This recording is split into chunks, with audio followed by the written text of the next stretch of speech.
Ever wondered how to land a stolen helicopter on a roof without the cops noticing? Meet Jimmy. He's about to find out. Look at this G4S depot. It's marketed as a fortress of solitude for cash, but to a cynical eye, it's just a giant target. Jimmy tries to make a graceful exit, but he kicks the door too hard, and it slams right into his face. Now, feast your eyes on this architectural disaster. A reinforced glass pyramid sitting right on the roof. It's basically an invitation. Jimmy reaches into his bag and produces a sledgehammer that is, quite frankly, far too large for his tiny stick arms. He swings with all his might. The glass doesn't even chip. Jimmy looks at us with the blank stare of a man who failed math. Round 2. This time the glass gives up on life and shatters into a million sparkling pixels. Naturally, Jimmy doesn't just step inside. He slips and plummets through the hole like a very thin, very panicked stone. He lands in the lobby with a wet thud. I'm sure the security guards are just around the corner, probably debating the best donut flavor. Jimmy scans the room. The 4K AI cameras are blinking, watching him with the cold, unfeeling judgment of a disappointed father. But before we watch Jimmy panic, let's talk about why this specific building was chosen for our little simulation in stupidity. The blueprint is simple. You have a vault that costs millions to build, and a glass roof that costs $10 to break. The vault doors are 20 tons of reinforced steel. It's the kind of door that says you're not getting in here without a miracle. Of course, the designers forgot one thing: the human element. Guards are just people who get bored and forget to check the roof. Jimmy tries to read the tactical map, but he's holding it upside down. This is the mastermind we're working with, folks. The clock hits 5:15 a.m. It's the golden hour for crime, mostly because the police are still fighting their first cup of coffee. Why rob a place at dawn? Because the world is half asleep, and the security staff is dreaming about their retirement pensions. Jimmy decides to practice his intimidating face. He looks less like a hardened criminal and more like a crushed grape. Time for a gear check. Bags, hammers, high-grade explosives, and a very small, sad-looking ham sandwich. Landing the helicopter was the easy part. Now comes the actual challenge, leaving the building without becoming a permanent police exhibit. The nearest precinct is a few minutes away. In the world of heists, a few minutes is an eternity of sweating through your mask. Police cars are fast, sure, but they have one glaring weakness: they rely on the road to actually move. Enter the caltrops. Jimmy scatters these metal spikes across the pavement like he's planting a very aggressive garden of pain. Then come the cops, and then comes the music of the spheres. Imagine the look on those officers' faces, staring at 4 flat tires while their target is literally floating above them. But the ground is just the beginning. The Swedish police have helicopters, and those don't care about spiked roads. How do you stop a helicopter? You don't fight the machine, you fight the pilot's willingness to risk his life. The Middenjö hangar on the island of Värmdö is where the air support lives. It's the heart of the polis's aerial dominance. Jimmy doesn't need a real bomb. He just needs something that looks terrifying enough to make a bureaucrat panic. He tapes a kitchen timer to a box of laundry detergent and calls it a tactical deterrent. The police pilots see the bombs and immediately decide that staying on the ground is a much better career choice. It's the ultimate irony. The police are so committed to safety protocols that they've effectively grounded themselves. Just like that, the entire police helicopter fleet has been downgraded to very expensive, oversized paperweights. Jimmy is so proud of himself that he performs a brief, celebratory jig on the roof. Now there is a perfect logistical void. The ground is spiked, the air is grounded, and the money is just sitting there. Jimmy stands on the roof, checking his watch. The silence is heavy, the air is crisp, and the plan is actually working. Suddenly, a realization hits him. He has no idea how to actually fly the helicopter. Enter the pilot. Has another stickman, slightly taller, and looks like he's worked 3 double shifts in a row. The pilot doesn't say a word. He just sighs and checks his phone, wondering if he could have just worked in retail. The hesitation is over. The narrator screams go, and the real chaos finally begins. Jimmy slides back down through the shattered glass, cutting his stick skin, on 1,000 tiny shards. He reaches the inner security door. It's 10 inches of reinforced steel that hums with the sound of "keep out." Jimmy doesn't believe in keys.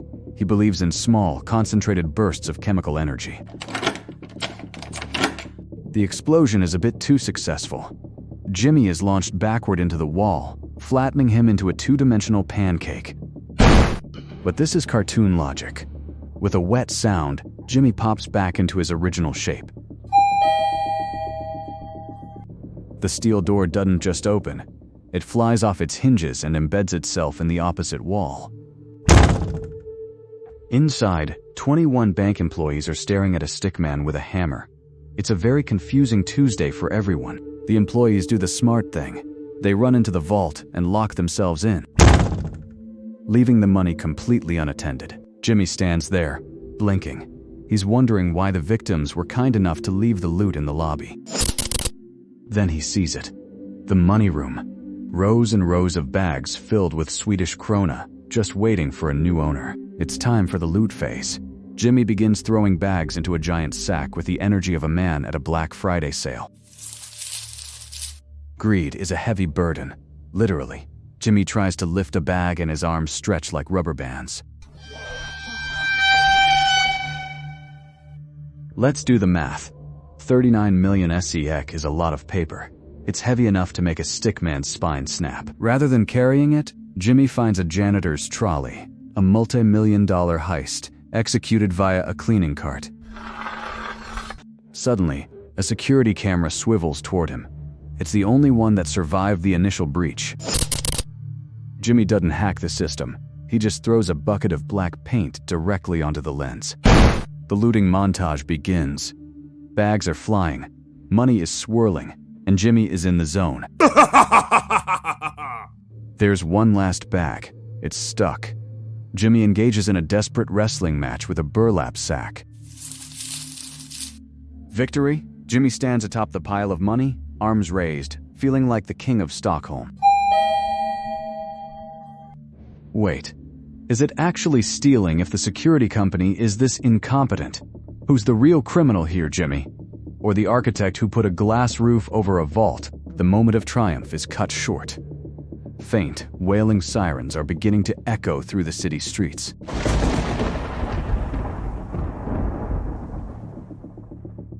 He checks the clock. 5:25 a.m. The window of opportunity is slamming shut faster than that vault door. The police have arrived, but they aren't rushing in. They're playing a tactical game of who goes first. Jimmy decides to help them decide. He flashes a submachine gun at the window, letting them know the vibe is hostile. The police response is textbook. We can't go in. They have guns and a very thin man with a hammer. Jimmy takes a slow, menacing walk past the window, pretending to be a tough guy. He looks like a vibrating noodle. Now comes the hard part, moving 39 million krona back up the stairs to the roof. He considers the elevator, but it's too slow. In a heist, the elevator is just a vertical coffin. Jimmy climbs back through the jagged hole in the pyramid, clutching the money like it's his firstborn child. The loot is on the roof. The exit is open. But the tension is higher than the helicopter's altitude. The pilot is hovering just inches from the ledge, the rotor blades whipping the air into a frenzy. They heave the bags into the Bell 2006.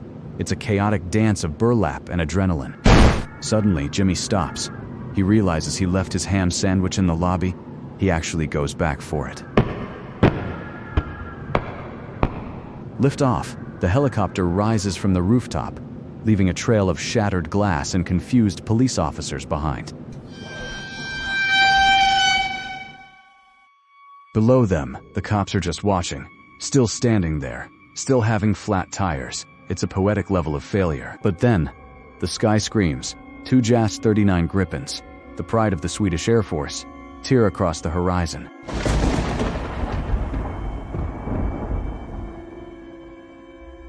The police realize they have military-grade fighter jets in the neighborhood. For Jimmy, the game is almost over. The police radio the Air Force. "We have a helicopter full of money. Please, for the love of God, intercept them." The Air Force response is a masterpiece of bureaucracy. Sorry, this is a civilian matter. We don't do bank robberies. The jets simply bank away, leaving the police to stare in disbelief at the missed opportunity. I love the Swedish government. Their commitment to following rules, even while millions are flying away, is truly inspiring. Jimmy sees the jets and lets out a scream that could shatter the rest of the building. Then he realizes the jets aren't coming back. He lets out a long, shaky breath of relief.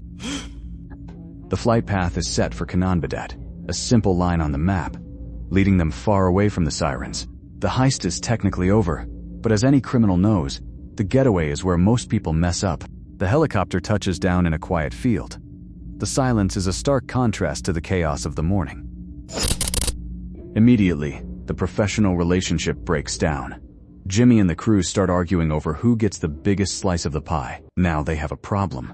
You can't exactly park a stolen Bell 206 in your driveway without attracting attention. Jimmy's brilliant solution: just push the helicopter into some bushes and hope for the best. The helicopter is now just a very expensive, very illegal lawn ornament. Now, if you want to learn how to evade international authorities without getting caught in the Dominican Republic, hit that subscribe button. It's the only legal way to join this syndicate. The crew splits up. They buy tickets to the Caribbean, thinking that distance is the same thing as safety. Jimmy, under an alias, is seen sipping a coconut on a beach in the Dominican Republic, Hez living the dream. Then comes the knock, a very loud, very official knock on the door of his beach hut. The Swedish government, in a rare moment of efficiency, charters a private plane just to bring him back in handcuffs. Meanwhile, in the Canary Islands, another crew member is tackled at the airport by a special ops unit. Cut to the courtroom. Jimmy is wearing a tiny, ill-fitting suit and is sentenced to 8 years in prison. But here is the kicker. The 39 million krona was never found. Not a single cent. The lesson here is simple. If you're going to rob a bank, just make sure the police have flat tires and too much red tape. Jimmy is now in prison, staring at the ceiling and trying to dig a hole with a plastic spoon.